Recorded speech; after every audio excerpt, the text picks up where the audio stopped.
We're live. Morning, everybody. It's so good to connect with you again. I've learned something that's very amazing over the years that I've been helping people. I think this year is around 28, 27 years, something like that, that I've been sort of helping people. And it's something that's very simple, but it's very profound. And I think it's changed everything. And that is that men can only heal what they are willing to say out loud.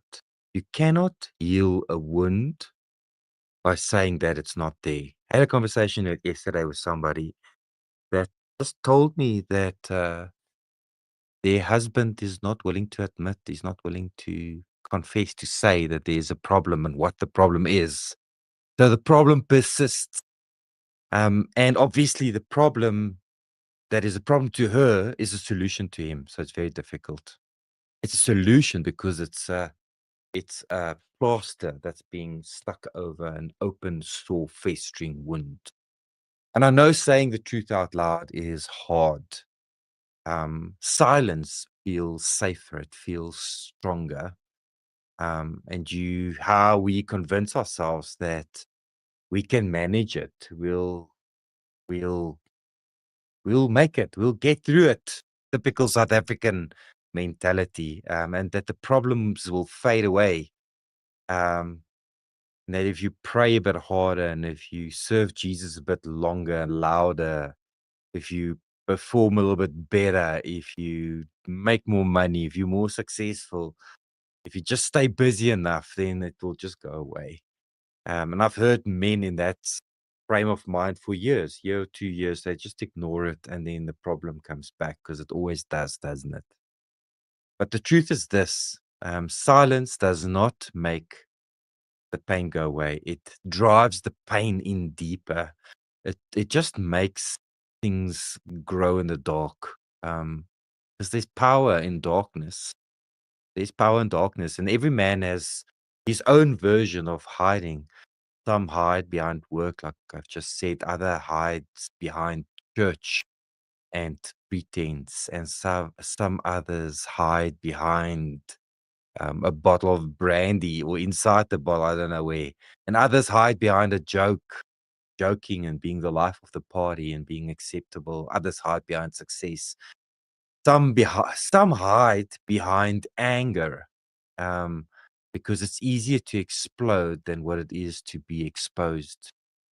But here's the paradox. There's this paradox. The longer you hide away, the stronger the thing that you're hiding from becomes. You feed this monster with silence. I saw a quote yesterday from somebody that said, "The monster I created to protect my inner child is now so strong that I cannot live," or something like that. Let me just quickly read the quote for you. It says, "The monster I created to protect the kid inside me is hard to manage." That's a quote by Mark Maron. "The monster I created to protect the kid inside me is hard to manage." How crazy is that quote? You feed this monster with silence. You feed this monster with shame. It eats shame. It eats silence. It grows stronger. And one day, this thing becomes the thing that runs your entire life without you even knowing it. You can't control what you conceal. But you can heal what you are willing to expose, to reveal. So that's why even Jesus kept calling people into the light. He didn't go looking for perfection. He wanted uh, honesty. He wanted truth. He went looking for honesty. So in John 4, he met the woman at the well. We spoke about this last week as well. This is sort of dwelling inside of me. And he said, "Go call your husband." And he knew that she didn't have a husband. Um, but he wasn't trying to shame her. He was giving her a doorway into truth. So call your husband. And in that specific moment in time, he's this not not his in this specific moment in time, this woman stopped hiding. and everything changed. Um, the miracle wasn't the conversation. The miracle was her confession, her admittance. Um, and the same pattern repeats in every single man that we have on this program story. God can redeem what has been broken, but He won't override what we have been pretending is not there. Jarlikheid, hoe sê mens hierdie mooier? God gaan nie hy gaan nie dit in jou reveal wat jy besig is om te verbeel is nie daar nie. He won't do that. And this is why this specific brotherhood exists, because exposing yourself, opening your heart, saying, I need help, takes courage, it takes strength. And courage takes, it multiplies in connection when many people are doing this at the same time. You can't confess into a void. Like I mean, people think, I'm just going to sort my issues out. Ek het liewe Jesus, ons twee saam. Ons twee saam gaan dit uitsorteer. En dan gaan sit jy daar in jou kamer, you go into your room and then you go, Here vergewe my. Hy vergewe jou. He will forgive you, but you can't confess into a void. It's like there's no one there. I hear it from pastors even, that when I confess to other people, it feels more real. It feels more tangible. You need ears that understand what you're going through. Not that Jesus doesn't have ears. Obviously, he has ears, but he's in the people around you as well.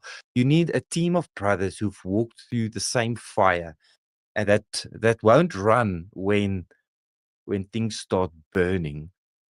Yes.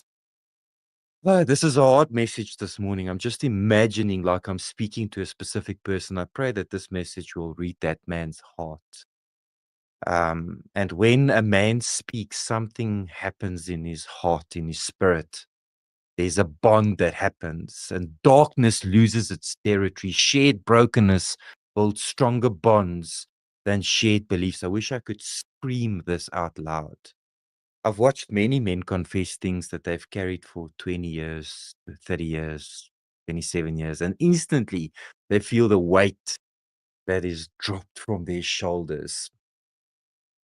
Not because they fixed the thing, but because they stopped hiding it. I get it. I understand. I'm also a man, and I used to hide too. Today, I'm not afraid to tell the world that I'm sometimes battling with lust. It's challenging. It's hard. It's difficult. There's work that needs to go into it.